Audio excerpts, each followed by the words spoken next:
नहीं, इससे बड़ी जूता मार लड़ाई होगी। अब या घर मकान छोटे हैं लेकिन लोगों के दिल बहुत बड़े हैं कि लोग उनके जूते मार के भगाएंगे। उनके बेटा का टिकट कटा है मतलब काम नहीं करा है। नमस्कार, मैं हूं कनुप्रिया सत्तन और आप देख रहे हैं वीके न्यूज। वीके न्यूज लगातार मध्य प्रदेश की अलग अलग विधानसभाओं की यात्रा कर रहा है। आज हम पहुंचे हैं इंदौर। ये है इंदौर की विधानसभा 3, जहां पर आमने सामने है गोलू शुक्ला और पिंटू जोशी। अभी हम पिंटू जोशी के जनसंपर्क में मौजूद है और हम बात करेंगे कांग्रेस प्रत्याशी पिंटू जोशी से।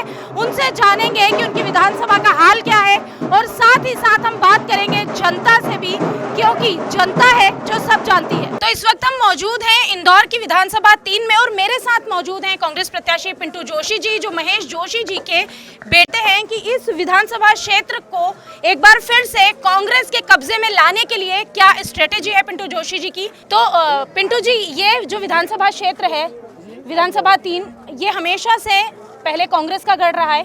लंबे समय के बाद बीजेपी ने इस पर अपना कब्जा जमाया था और आकाश विजयवर्गीय यहाँ के विधायक हैं। अब एक बार फिर से मैदान में आप हैं, जो मैदान में हुई है, तो क्या स्ट्रेटेजी है, कैसे इस गढ़ को वापस से अपना गढ़ बनाएं? और ये गढ़ हमारा कभी था ही नहीं, हम लोगों के तो उनका विश्वास था हमारे ऊपर, इसलिए हम लगातार जीतते हैं। कोई अहंकार वाली शब्द में गढ़ इसे इस्तेमाल नहीं करता। मैं बोलता हूँ कि हमारे परिवार के ऊपर यहाँ की जनता का असीम प्रेम रहा, कुछ नाते हमारे ऊपर डबल जिम्मेदारी भी विधायक बनने की। इस बार जो चुनाव का नतीजा है वो आज से ही तय है कि भारतीय जनता पार्टी पूरे मध्य प्रदेश से सफाया होने वाला है, इस विधानसभा से भी सफाया होने वाला है।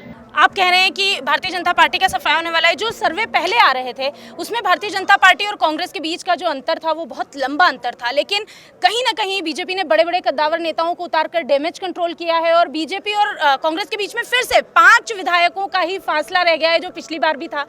और 5 विधायक बीजेपी के झोली में कब गिर जाए, कांग्रेस के हों या बसपा के हों या सपा के हों या आपके हों, कैसे कह सकते हैं? हाँ, ये बात तो है, बीजेपी का खरीदने लायक पैसा है।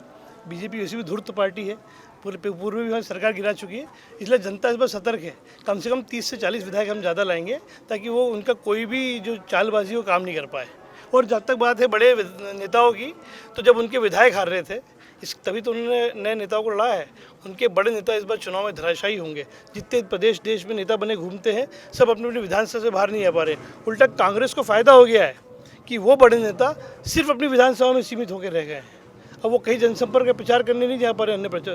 और एक और है, सब बड़े नेता अपनी सीट जीतने में, बाकी सब कांग्रेस को जिता देगी सीट, आप देखना जरूर। आपको क्या लगता है पिंटू जोशी जी, आपने एक बात कही कि जो बड़े बड़े नेता हैं, जो स्टार प्रचारक हैं, यूं कह सकते हैं हम दूसरे शब्दों में, पॉलिटिकल भाषा में अगर इसको कहें तो बीजेपी के स्टार प्रचारक अपने अपने क्षेत्रों को संभाल रहे हैं, कहीं बाहर नहीं जा रहे, तो इससे कांग्रेस को फायदा होगा।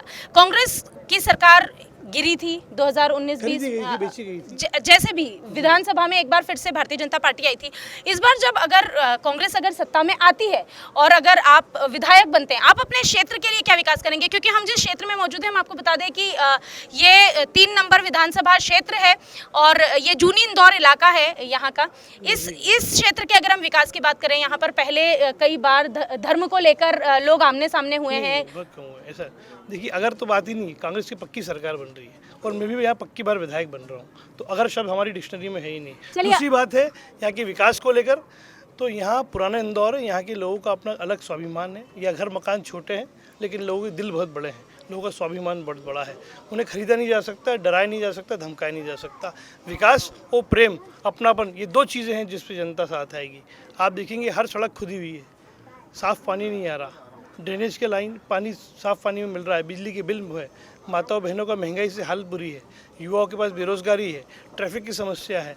मैं ये कहना चाहूँगा कि इस बार जनता ऐसा नहीं है कि बिना सोचे समझे वोट देती है। जनता को मालूम है कि 10 साल में भारतीय जनता पार्टी के विधायकों ने काम नहीं किया, 20 साल में उनकी सरकार ने काम नहीं किया, और जन विरोधी होने के नाते इस बार जनता का पक्ष हमारे साथ है।